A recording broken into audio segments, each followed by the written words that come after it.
President Donald Trump is now 4 days into his first overseas visit.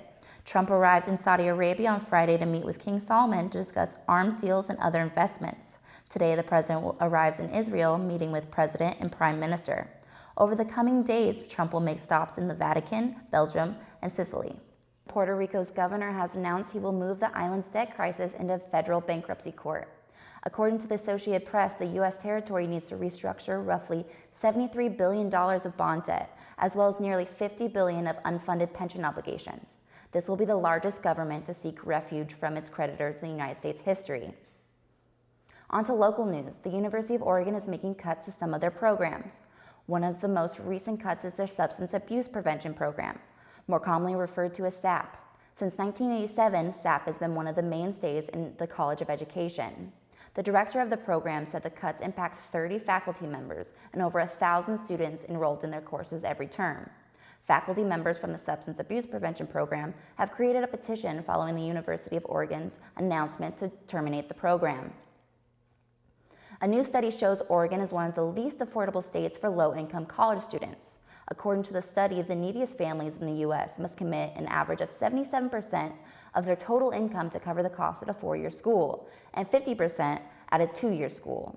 In Oregon, families that earn $30,000 or less have to spend 110% of their total income to cover a cost of a 4-year school and 64% of their total income for a 2-year school. Oregon track star Edward Cheserik's college career is over after he suffered a back injury.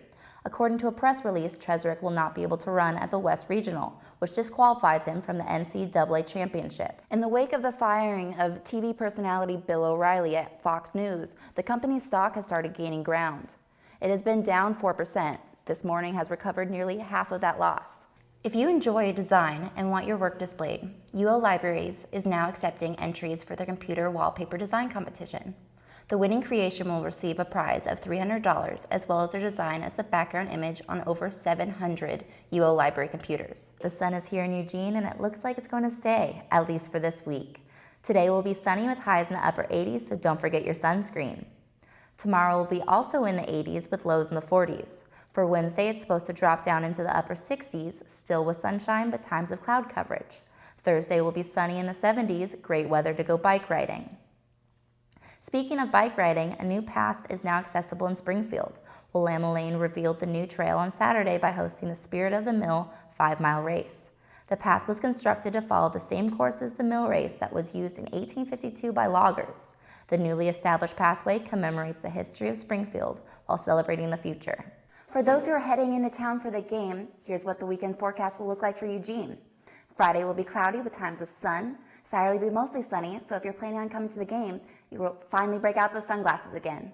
But sadly, the spring sunshine will fall back to cloudy skies on Sunday with highs in the upper 50s and lows in the 40s. If you plan on visiting Florence this weekend for a little beach getaway, be prepared to bring an umbrella and a rain jacket because all 3 days have 60% chance of showers.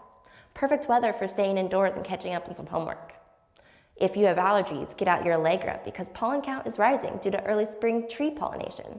And that's just the start of allergy season here on campus. That's it for your weekend forecast. Back to the anchor desk. And I'm Kendra Fagerberg. Have a great night, Eugene.